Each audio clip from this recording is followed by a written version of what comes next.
नमस्कार दोस्तों, स्वागत है आपका SSC learning point by Singh sir.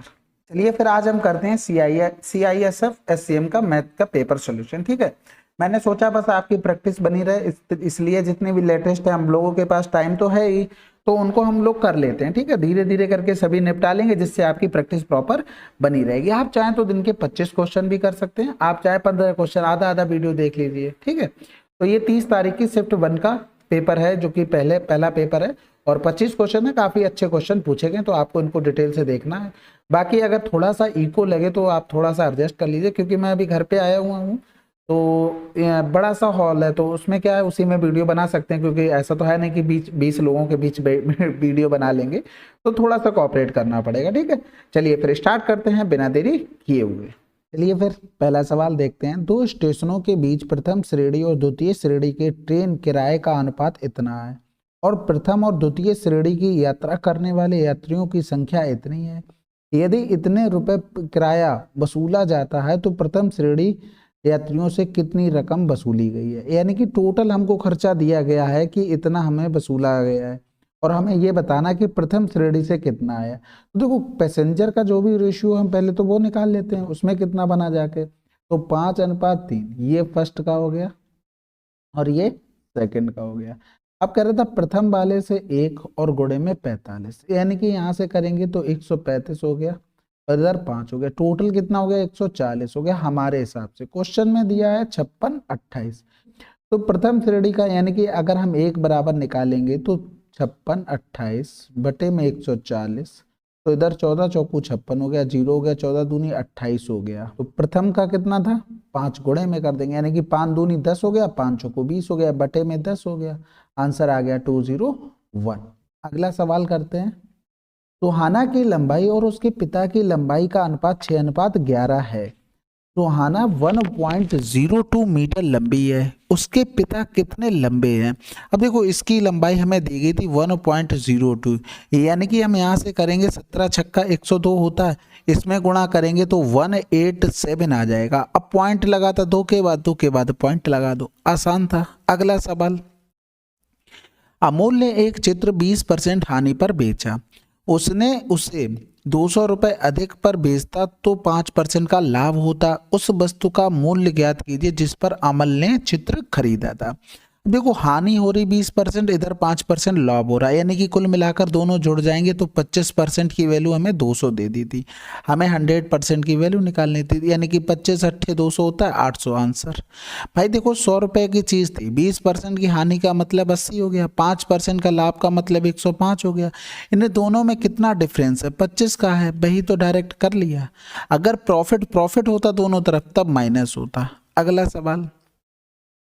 11 अवलोकनों का अंगगणितीय माध्य, माध्य का मतलब यहाँ पर एवरेज से है। पहले 6 अवलोकनों का अंगगणितीय माध्य इतना है और अंतिम 6 का इतना है, तो छठा अवलोकन देखो, 11 का एवरेज 11 है, इसमें से 6 का एवरेज 11.5 है और अंतिम 6 का एवरेज 10.5 है। अब ये देखो, यहाँ पर कितने हो रहे, टोटल 12 लोग हो रहे हैं। अब यहाँ पर तो टोटल 11 थे, यानी कि ये नंबर कहीं ना कहीं इनमें इंक्लूड हो गया होगा। अब एक चीज बताओ, अगर इनको अभी भूल जाएं थोड़ी देर के लिए नीचे वाले नंबर पे, तो जो भी छठा नंबर है उसके पास 11 तो रहा होगा। अगर नहीं रहता तो इनका सबका एवरेज कैसे 11 आ पाता, नहीं आ पाता। अब यहाँ से एक चीज समझो बात को, ये इनके पास कितना ज्यादा हो गया, 0.5, 6 का गुणा करेंगे यानी कि टोटल 30, यानी कि पॉइंट लगाएंगे, 0 चला गया, प्लस का 3 आ गया, यहाँ पर 0.5 कम हो गया। गुणे में 6 करेंगे तो 6 पंजे 30, वो भी माइनस का, तो ये तो कैंसिल आउट हो गया, यानी कि एक्चुअल में उसके पास कितना रहा होगा, 11 रहा होगा। अगर कम ज्यादा होता तो उसको एडजस्ट करना पड़ता। अगला सवाल। एक किले में 180 सैनिकों के लिए 40 दिनों का राशन होता है। 10 दिनों के बाद 30 सैनिक किला छोड़ देते हैं। भोजन कितने दिनों तक चलेगा, इसकी कुल संख्या ज्ञात कीजिए। देखो, 180 सैनिकों का 40 दिनों का भोजन था, यानी कि टोटल था। 10 दिनों का ये लोग खाकर चले गए, यानी कि इन लोगों का 30 दिन का खाना बचा था। 30 लोग कहे थे ना, तो बचे कितने हैं भाई, 150। अब ये x दिन में ये निपटा देंगे, तो 15 दूनी 30 हो गया और 18 दूनी 36, आंसर आ गया। अगला सवाल। एक टीवी की मुद्रित कीमत रुपए इतने रुपए है। एक डीलर 10%, 5% की क्रमिक छूट देता है। वह कीमत ज्ञात करें जिस पर ग्राहक को इसके लिए भुगतान करना होगा। अब उसको देखो इतना था मूल्य, इतनी छूट मिल गई, तो हमें ये एक चीज़ देखना है कि ऑप्शन में ये यूनिट डिजिट हमारे फेवर में दी गई हैं। तो हमारे जब फेवर में यूनिट डिजिट दी गई तो हमें पूरी कैलकुलेशन करने की कोई भी ज़रूरत नहीं पड़ती है। तो 10% का छूट का मतलब 90% 9 बचा होगा, 5% का छूट का मतलब 95 बचा होगा। अब 95 जब तक ये 5 रहेगा तब तक ये इवन के साथ हमेशा 0 बनाता रहेगा। तो इसको कहीं ना कहीं एडजस्ट कर देते हैं जिससे हमारा काम आसान हो जाए। तो इसको क्या कर देते हैं 19 पे ना 95, 5 का इसमें गुणा कर दो इवन के ही साथ, तो 5 दूनी 10 हो गया, 5 सत्ते 35, 1 36 हो गया, 5 25 और 3 28, गुणे में 9 गुणे में 19 हो गया। तो 9 ने में 81, 6 एकम 6, यूनिट डिजिट 6 चाहिए थी, आंसर। अगला सवाल, 2 ट्रेन क्रमशः मुंबई से दिल्ली और दिल्ली से मुंबई के लिए शुरू होती हैं। एक दूसरे को पार करने के बाद उन्हें अपने गंतव्य तक पहुंचने में क्रमशः 16 घंटे 9 घंटे लगते हैं। पहली ट्रेन की गति 54 किलोमीटर प्रति घंटा है, तो दूसरी ट्रेन की गति ज्ञात कीजिए। अब देखो यहाँ पर सबसे बड़ी बात क्या है कि दोनों मिलने के बाद की बात हो रही, तो इसके लिए एक सिंपल सा फार्मूला होता है B1/B2 इक्वल T2/T1।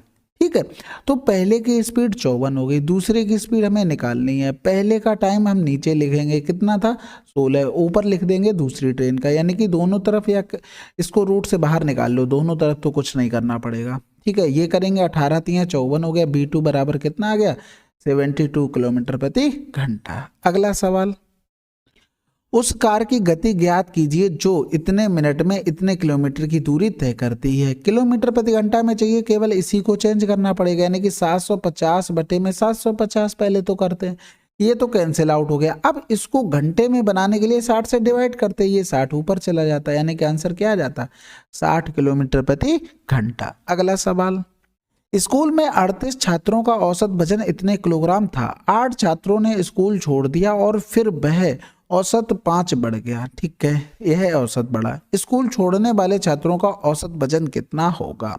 अब देखो 8 छात्र अगर मान लो कम ज्यादा ना होता तो 8 के पास कितना रहा होगा, इतना तो रहा होगा इंडिविजुअल, तभी तो सबका एवरेज 50 आया। लेकिन उनके जाने से क्या हुआ, एवरेज का औसत वजन 5 बढ़ गया, यानी कि कहीं ना कहीं जो एवरेज था 50 उससे कम रहे होंगे, तभी तो वो जा रहे हैं, ये एवरेज बढ़ा रहे हैं। अगर वो ज्यादा होते तो एवरेज कम हो रहा होता, यानी कि जो भी कम ज्यादा होगा वो क्या होगा, बढ़ेगा। अब 8 लोग चले गए तो बचे कितने लोग हैं भाई, 30 लोग बचे। 30 लोगों में 5 बढ़ा है, यानी कि ये सब 5 बढ़ा है, तो ये लोग लिए हुए थे, यही लोग तो लिए हुए, तो यहाँ पर कितना कम हो जाएगा 15 यानी कि 150। अब इनका औसत वजन बताना था तो 8 से हमें भाग कर देना था, तो ये चला गया 50 माइनस का 150 बटे में 8 कर देंगे, तो इधर करेंगे 8 दूनी 16 ज्यादा हो जाएगा, 8 एकम 8 हो गया, 7 बचा, फिर 8 8 64 हो जाएगा, इतना ही घटा लेते हैं। तो 10 से 8 गया 2 हो गया, 4 से 1 गया 3 हो गया, तो 32 के समथिंग, यानी कि 32 दशमलव कुछ आना था और 32 से कम ही आना था, क्योंकि अभी हमने यहाँ पर पॉइंट छोड़ दिया है।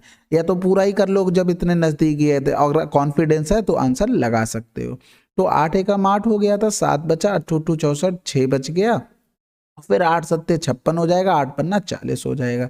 अब 50 से पूरा 19 घटाएंगे तो 31 आ जाएगा, 31.25 आंसर। अगला सवाल, अब इसको देखो कन्वर्ट करना है वल्गर फ्रैक्शन में, यानी कि नॉर्मल। ये उसके ऊपर लिखा हुआ है, ये वार का मतलब है, यानी कि क्या करते हैं 587 लिखते हैं, जिसके ऊपर कुछ नहीं है उसको क्या कर देते हैं माइनस कर देते हैं। जितने के ऊपर लगा हुआ उतने 9 लिख लो नीचे, जिसके ऊपर नहीं है। पॉइंट के बाद की बात हो रही है, पॉइंट के पहले कुछ होता तो अलग चीज चलती, पॉइंट के बाद यही सब चीज। तो 2 पर लिखा था 99 हो गया, जिस पर नहीं लिखा उसके लिए 0 हो गया। तो 7 से 5 गया 2 हो गया, इधर 8 बच गया, इधर 5 बच गया, इधर 9 0 हो गया। 6 से करेंगे तो 6 9 में 54 हो गया, 6 सत्ते 42 हो गया, इधर करेंगे 6 कम 6 3 बच गया, 6 रंग 36 3 6 पंजे 30 आंसर। अगला सवाल, एक डीलर एक साइकिल पर लागत मूल्य से 40% अधिक अंकित करता है और 10% की छूट देता है, उसका लाभ परसेंट क्या होगा। देखो सिंपल फार्मूला, 40 माइनस का 10 माइनस का 40 गुणे में 10 बटे में 100 हो गया। तो ये तो कैंसिल आउट हो गया, 40 से 10 गया 30, 30 से 4 घटाएंगे तो 26% आंसर। आपको पता होना चाहिए कि प्लस माइनस ए प्लस माइनस का बी प्लस माइनस का ए बी अपॉन में 100 होता है, यानी कि प्लस प्लस प्लस हो जाएगा, यहाँ पर माइनस है यहाँ पर प्लस है तो प्लस माइनस यहाँ पर माइनस आ जाएगा। इस तरीके से चीज़ें चलती हैं। ये वही सवाल बन जाता है जैसे कोई नंबर दिया गया उसमें 20 की वृद्धि कर दें 20 की कमी करेंगे तो टोटल ओवरऑल इसी से तो चेक करेंगे कितने की कमी हुई कितने की लॉस हुआ या प्रॉफिट हुआ, तो उसी तरीके से ये सवाल बन जाता है। अब ये देखो सिंप्लीफाई कर रहा है केवल, यहाँ पर क्या हो जाएगा माइनस का 5 हो जाएगा प्लस में, यहाँ पर हो जाएगा पॉइंट का 2 प्लस में, यहाँ पर ये 7 का क्यूब लिखा तो पॉइंट का 7 हो जाएगा प्लस में। ये लिखा हुआ है 9261 बटे में देखो 3 3 6 0 1 2 3 4 5 6, ठीक है। रूट लेंगे जब इसको बाहर करेंगे तो 21 का क्यूब होता है ये, ठीक है। 9261 बटे में कर देंगे 1000 हो जाएगा। जब इसको सिंप्लीफाई करेंगे तो 0.021 आएगा प्लस में 0.7 और ये सॉरी माइनस का आएगा क्योंकि ये अंदर माइनस का साइन था, प्लस में हो जाएगा पॉइंट का 2 और माइनस का 5 हो जाएगा, यानी कि इन दोनों को जोड़ना पड़ेगा तो 5.021 हो गया। यहाँ करेंगे 7 2 9 हो गया, इनका डिफरेंस करेंगे 1 2 10 से 9 गया 1, यानी कि 4.121 आएगा आंसर। अब ये अच्छा था कि ऑप्शन में केवल 4 के पास एक ही नंबर दिया गया था। यहाँ पर हुआ क्या है, यहाँ पर लिखा गया माइनस का 5 प्लस का पॉइंट का 2 प्लस का पॉइंट का 7 माइनस में 0.21 लिख दिया। अब जब इसको सॉल्व करोगे 7 2 9 हो गया, इधर हो गया 5.21 और ये 7 2 9 हो गया तो 1 बचा, 12 से 9 गया 3, 4.31 ये माइनस का इस तरीके से लिखा गया है, जो कि यहाँ पर थोड़ी सी मिस्टेक थी, ठीक है। बाकी अगर मेरी तरफ से कोई गलती हो तो उसको देख लीजिएगा अपनी तरफ से। अगला सवाल, गौरव हवाई जहाज से इतने किलोमीटर की यात्रा करता है, दूरी की पहली आधी दूरी हवाई जहाज इतने किलोमीटर प्रति घंटा की गति से उड़ान भरती है और शेष दूरी के लिए यह इतने किलोमीटर प्रति घंटा की गति से उड़ान भरती है। ये यात्रा में कितना समय लगता है, यानी कि देखो आधी दूरी यहाँ से चला है और फिर शेष दूरी यहाँ से चला है तो 2500 का अगर आधा करेंगे 2 एकम 2 2 दूनी 4 2 पंजे 10 1250 आ गया। हवाई जहाज से 500 किलोमीटर प्रति घंटे की गति से, यानी कि 500 किलोमीटर ये हो गया। अब बचा कितना है 1250, भाई शेष दूरी आधी तो बची है, ये 250 हो गया, कैंसिल आउट 25 पंजे 125, इधर कर देंगे 0 चला गया, इधर करेंगे तो 25 पंजे 125 हो गया। अब 25 5 दूनी 10 हो गया, यानी कि 2 दूनी 4 1 बटे में 2 गुणे में कर देंगे 60 तो 2 दूनी 4 हो गया। अब ये हो गया 2 घंटे 20 मिनट प्लस का 5 घंटे, यानी कि 7 घंटे, अच्छा 2 3 6 होगा तो 30 मिनट हमारा आंसर आ जाएगा। अगला सवाल, अब इसमें देखो सबसे बड़ा अनुपात बताना, भाई देखो यहाँ पर 0.0 बढ़ा दिया, ठीक है। देखो 1 बटे में 4 करेंगे तो पॉइंट लगाएंगे 0, 4 दूनी 8 4 पंजे भी समथिंग पहुंचेगा, 2 बटे में 3 करेंगे पॉइंट लगाया 0 करेंगे 3 6 18 अभी सबसे बड़ा आ रहा, 10 बटे में 33 यानी कि पॉइंट लगाएंगे 0 तो 33 3 99 होता है, अभी भी सबसे बड़ा यही आ रहा है दूसरा वाला। 5 बटे में 8 करेंगे पॉइंट 8 छंग 48, यहाँ पर फंसी आके बात, यानी कि हमको आगे बढ़ना पड़ेगा। बचा कितना 2 तो 8 दूनी 16, यहाँ पर तो 6 बढ़ता चला जाएगा, आंसर ये आ गया। अगला सवाल, प्रत्येक 30% की 2 क्रमिक वृद्धि प्रत्येक 30% की 2 क्रमिक कमी से कितने परसेंट अधिक है। अब देखो यहाँ पर देखो 30 प्लस का 30 गुणे में 30 बटे में 100, अब अगर करेंगे 30 माइनस माइनस प्लस हो जाएगा, भाई माइनस और ये माइनस माइनस प्लस हो जाएगा, 30 गुणे में 30 बटे में 100, ये कमी वाला आ गया, ये इधर वृद्धि वाला आ गया। अब अगर इनको पूरा सॉल्व करोगे तो हमें क्या निकालना, कितना अधिक या कम ज्यादा है, तो सॉल्व भी कर लेते हैं। वैसे हम डायरेक्ट डिफरेंस करके भी कर सकते थे। 30 60 और 9 69 हो गया, यहाँ ये 0 चला गया, 30 60 हो गया, माइनस का हो जाएगा, यानी कि ये लॉस में आ रहा तो हमें ज्यादा लिखने की माइनस जरूरत भी नहीं है। तो 3 3 का 9 हो गया, इधर 60 हो गया, 60 से 9 जाएगा यानी कि 51 आ गया। अब यहाँ पर 9 6 15 5 1 6 कट रहा है तो 3 दूनी 6 3 3 का 9 3 एकम 3 3 7 21 हो गया। कितना भाई ज्यादा हो रहा था 7 6 13 और किससे सेकंड वाले से गुणे में 100 हो जाएगा, यानी कि 17 3 51 हो गया। बचा कितना 9, 17 पना 85 हो जाएगा, यानी कि 5 बचे 17 में आंसर। अगला सवाल, 3 टाइपिस्ट प्रतिदिन 8 घंटे काम करके 10 दिनों में दस्तावेज टाइप करते हैं। यदि केवल 2 टाइपिस्ट काम कर रहे हैं तो उन्हें 12 दिनों में काम पूरा करने के लिए कितने घंटे काम करना चाहिए। देखो 3 टाइपिस्ट थे, 8 घंटे प्रतिदिन काम कर रहे हैं, 10 दिनों में काम हो जा रहा है। अब क्या हुआ, 2 टाइपिस्ट हैं, 12 दिनों में करना है, अब उनको टी घंटे काम करना पड़ेगा। भाई MDH वाला फार्मूला लगना, ठीक है। वर्क नीचे आ जाता, वर्क यहाँ पर सेम है तो कोई दिक्कत नहीं है। 8 तियां 24, 12 दूनी 24, ये कैंसिल आउट हो गया, टी बराबर 10 घंटे है आंसर। अगला सवाल, यदि साधारण ब्याज और चक्रवृद्धि ब्याज के बीच अंतर 80 रुपए है तो 4% प्रतिवर्ष की दर से 2 वर्ष में योग ज्ञात कीजिए। अब इस सवाल को देखो, अगर 2 साल का डिफरेंस का फार्मूला लिखते DP/100 की पावर 2 हो गया। ये 2 साल में चक्रवृद्धि ब्याज साधारण ब्याज का अंतर है। यहाँ पर अंतर 80 दिया गया था, प्रिंसिपल निकालना था, रेट हमको 4 गुणे में 4 बटे में 100 गुणे में 100 हो गया, 4 चौको 16 पंजे 80 हो गया, यानी कि प्रिंसिपल हमारा कितना आ गया, 50,000 आ गया। ठीक है, अब एक चीज बताओ, ये जब प्रिंसिपल आ गया तो योग कहीं से हो सकता था, 50,000 नहीं हो सकता था, यानी कि यहाँ पर प्रिंसिपल पूछा गया था। अगर योग पूछा जाता तो प्रिंसिपल 100 हो गया, यहाँ पर रेट हमारी 4% हो गई, टाइम हमारा 2 वर्ष हो गया। अगर यहाँ पर साधारण ब्याज आप जब निकालेंगे तो कितना आ जाएगा, सिंपल इंटरेस्ट 8% आ जाएगा। अगर आप CI निकालेंगे तब कितना हो जाएगा, 4 प्लस का 4 प्लस का 4 गुणे में 4 बटे में 100 हो गया, यानी कि 8.16%। जब इनको ऐड करोगे तो 16.16% आ जाएगा, यानी कि 100 का मान दिया गया था 50 के, आपको 16.16 निकालना था, जो कि पॉसिबल नहीं था ऑप्शन के अनुसार। ठीक है, चलो फिर अगला सवाल, सेब के एक बैग का वजन 44 किलो था, लेकिन इसे गलती से 48 किलो पढ़ लिया गया, त्रुटि प्रतिशत ज्ञात कीजिए।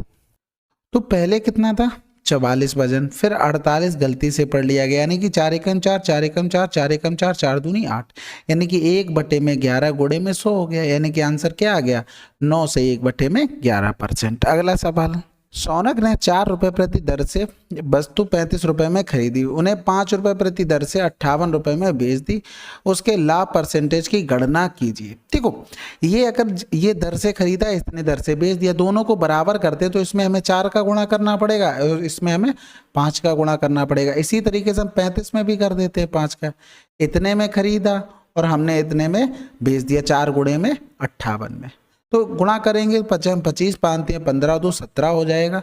इधर करेंगे तो 4 अट्ठे 32 हो गया, 4 पंजे 20 और 3 23 हो गया। हमें प्रॉफिट कितना मिला, ये हमें किससे घटा देते हैं, 12 से 5 गया तो 7 बच गया, और यहाँ पर 12 से 7 गया तो 5 बच गया। बटे में क्या हो जाएगा, 175 हो जाएगा, और गुणे में क्या हो जाएगा भाई, 100 हो जाएगा। बस इतना सा सवाल था। 25 सत्ते 175, 25 चौको 100 हो गया। इधर करेंगे 4 सत्ते 28 हो गया, 4 पंजे 20 और 2 22 हो गया, बटे में हो गया हमारे पास 7, तो 7 दूनी 14 हो गया, 7 तियां 21 भी हो जाएगा, और बचा कितना, 1 7 दूनी 14, 4 बटे में 7%। अगला सवाल, एक वर्ग की भुजा मापते समय 2% अधिक की त्रुटि हो जाती है, उस वर्ग के क्षेत्रफल में प्रतिशत त्रुटि क्या है। अब कहने का मतलब है कि भुजा 100 थी तो 102 उसको ले लिया गया। इसका अगर एरिया लिखते तो 1 2 3 4, इसका अगर एरिया लिखते तो भाई 2 दूनी 4 हो गया, 10 दूनी 20, 10 दूनी 20, 20 20 40 की जीरो हासिल लगा, 4 हो गया, 10 दाम 100 और 4 104 हो गया। समझ में आएंगी, देखो क्रॉस मल्टीप्लाई से हम निकाल लेते हैं। देखो 2 का 2 में गुणा 4 हो गया, 10 दूनी 20, 10 दूनी 20, 20 20 40 की जीरो हासिल लगा 4, 10 दाम 100, 100 में 4 जोड़ेंगे तो 104 हो गया। यानी कि कितना फर्क पड़ा, यानी कि 404 का फर्क पड़ा है हमारा, किस पर पड़ा है, तो 10,000 पर पड़ा है। गुणे में कर देंगे 100, तो ये 0 से 0 चला गया, इधर करेंगे 4.04%, ये हमारा आंसर आएगा। ठीक है, तो इसमें ये गलत मार्क है, हमारा आंसर ये होगा। फार्मूले से भी तो कर सकते थे, जैसे 2 प्लस का 2 प्लस का 2 गुणे में 2 बटे में 100, तो ये 4 और ये पॉइंट का कितना हो जाएगा, 04 हो जाएगा, तो 4.04 इससे भी डायरेक्ट आ जाएगा। अगला सवाल, यदि 2 पुरुष या 3 लड़के एक निश्चित कार्य को करने में 40 घंटे लगाते हैं तो 4 पुरुष और 9 लड़के एक साथ मिलकर कार्य को पूरा करने में कितना समय लेंगे। तो देखो भाई, 2 पुरुष बराबर में 3 लड़के, तो पुरुष और ये बॉयज, यानी कि 3/2 हो गया, इफिशियंसी निकल के आ गई। अब 2 पुरुष की इफिशियंसी 3 और 40 घंटे काम करते हैं, ये क्या हो गया, ये टोटल वर्क हो गया। अब वो कह रहा था 4 पुरुष की इफिशियंसी 3 प्लस में 9 लड़के 9 इफिशियंसी 2, कितना समय लेंगे, यानी कि ये जो टोटल काम है वो इन्हीं को करना था, इन्हीं से डिवाइड करना पड़ेगा। 4 3 12, 9 दूनी 18 हो गया, 18 12 30 हो गया, 30 से हमें डिवाइड करना था, 0 चला गया 3 चला गया, यानी कि 8 आंसर। अगला सवाल, मुकेश ने 1 लाख रुपए का निवेश किया, एक कंपनी में उन्हें 7% प्रति वर्ष की दर से वार्षिक चक्रवृद्धि ब्याज दिया जाएगा, तो तीसरे वर्ष के लिए ब्याज ज्ञात कीजिए। अब देखो वो कह रहा है तीसरे वर्ष के लिए, ऐसा नहीं है 3 वर्ष का पूछ रहा है। तो यहाँ पर सिंपल से एक चीज याद रखो, जिस रेशियो में आपका अमाउंट बढ़ता है, भाई प्रिंसिपल से इस तरीके से चलता है, चक्रवृद्धि ब्याज में पावर एन होता जाता है, इसी रेशियो में हमारा ब्याज बढ़ता है। कौन सा, चक्रवृद्धि ब्याज, यानी कि पहले साल का अगर ब्याज पता लग जाए तो हम सेम रेशियो में, जिस रेशियो में ये बढ़ेगा उसी रेशियो में इसको बढ़ा सकते हैं। अब जैसे 1 लाख लिखा, 1 2 3 4 5, 7% अगर हमने यहाँ से निकाल लिया तो ये क्या बन गया, 7000 पहले साल का ब्याज बन गया। अब इस पर क्या चलेगा, चक्रवृद्धि ब्याज वाला, यानी कि यही रेशियो। अगर रेशियो बनाते तो 7/100, यानी कि 100 से चीज 107 चल रही है। बात समझ में आ गई। तो अब पहले साल का तो निकल आया, दूसरे साल का क्या होगा, दूसरे साल का इंडिविजुअल ब्याज हो गया, तीसरे साल का ये तीसरे साल का ब्याज हो गया, ऐसा नहीं पूरे 3 साल का, जो 3rd ईयर में बनेगा उसका आया ये। तो ये 2 जीरो यहाँ से चले गए, 1 जीरो यहाँ से चला गया। अब यहाँ पर करेंगे, देखो 7 7 49 9 7 63, यूनिट डिजिट 3 चाहिए, पॉइंट कितने के बाद आएगा, 1 नंबर के बाद, तो ये कैंसिल ये कैंसिल ये कैंसिल, आंसर 1 के बाद पॉइंट क्यों आया, क्योंकि हमने जीरो काटे हैं तो यहाँ पर अभी 10 बचा हुआ है इसलिए। अब बाकी अगर गुणाई करना हो तो 107 107, 7 7 49 हो गया, यहाँ से लगा 4, 10 7 70, 10 7 70, और 70 को 70 में जोड़ेंगे 140, 140 में 4 जोड़ा 144, हासिल हो गया 14। 10 दाम 100, 100 में अगर हम 14 जोड़ देंगे तो 114 हो गया। ठीक है। अब ये जब आ गया 11449 इंटू में 7 बचा हुआ, अपॉन में 10 बचा हुआ, 7 ने 63, हासिल लगा 6, 7 चौक 28 और 6 34 हो गया, हासिल लगा 3, 7 चौक 28, 28 और 3 31, हासिल लगा 3, 11 7 77 और 3 80 हो गया।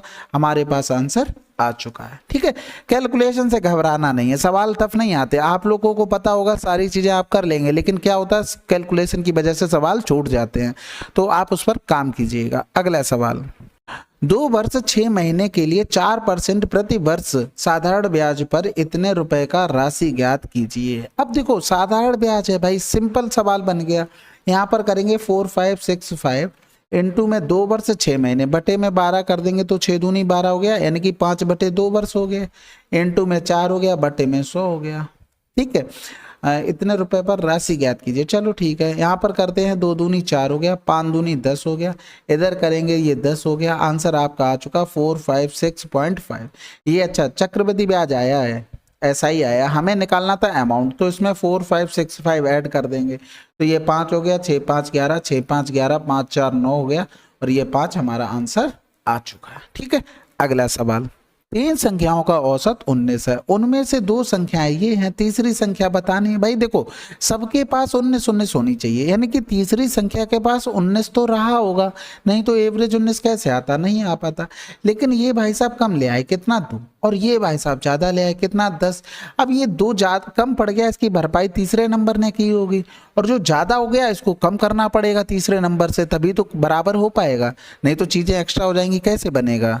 अब यहां से 19 2 21 हो गया, 21 माइनस का 10, आंसर आ गया हमारे पास 11।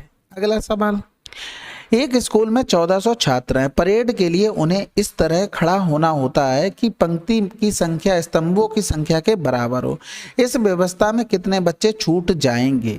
अब ये देखो जो बच्चे बचेंगे ना उनको हटा देते हैं पहले, तो देखो 1400 माइनस का 3700 किया तो 10 से 7 गया 3, 9 से 3 गया तो 6 बच गया, इधर 3 बच गया, ये बच गया। 1400 माइनस का 31 किया, 10 से 1 गया तो 9 बच गया, 9 से 3 गया तो 6 बच गया, 13 बच गया। ठीक है, 1400 से माइनस का 14 किया तो 10 से 4 गया 6, 9 से 1 गया 8, 13 86 हो गया। 1400 से 44 माइनस किया तो 10 से 4 गया 6 हो गया, 9 से 4 गया 5 हो गया और इधर 3 बचा 1356। अब देखो बराबर बराबर नंबर, देखो इस स्तंभ और क्या कर रहा था, पंक्ति में बराबर हो तो यानी कि स्क्वायर दे रहा होगा कहीं ना कहीं, तो केवल एक ही नंबर ऐसा था जो स्क्वायर हमारा बना रहा था। उसकी मजबूरी है ऐसा करना, अगर ऐसा नहीं करेंगे तो किसी भी तरीके से आप बराबर बैठा ही नहीं सकते हो। ठीक है, तो हमारे पास क्या रहे होंगे नंबर, यानी कि 31 छूट रहे होंगे और बाकी सब बैठ जा रहे होंगे कायदे से, क्योंकि वो स्क्वायर में आ रहे, दोनों तरफ से वो काउंट हो रहे होंगे। अगला सवाल, चलिए फिर 30 अक्टूबर की शिफ्ट 1 आपकी समाप्त होती है। ठीक है, अब आपका काम बचता है बस रिवीजन करते रहो। देखो कंटिन्यूटी आपकी मैथ में बनी रहे, इसलिए आप पीवाईक्यू देखते रहिए, बस आपको और एक्स्ट्रा पढ़ने की जरूरत नहीं है। अगर आप फ्रेशर हैं तो आपको जरूर से ही मेहनत करनी पड़ेगी। एक बार कोर्स ले लो, उसको खत्म करो, उसके बाद पीवाईक्यू लगाते रहो बराबर, जब तक एग्जाम नहीं निकलता। आपको उसके अलावा कुछ भी करने की जरूरत नहीं, जो भी नया क्वेश्चन मिले नोट करो, बार बार देखते रहो, बस आपका उससे हो जाएगा सब कुछ। ठीक है, तो कमेंट करके बताइएगा कैसा लगा, और सीरीज को कंटिन्यू रखते हैं। इसके अलावा कुछ और भी आने वाला है, तो साथ बने रहिए। मिलते हैं अगले वीडियो में, तब तक के लिए जय हिंद जय भारत।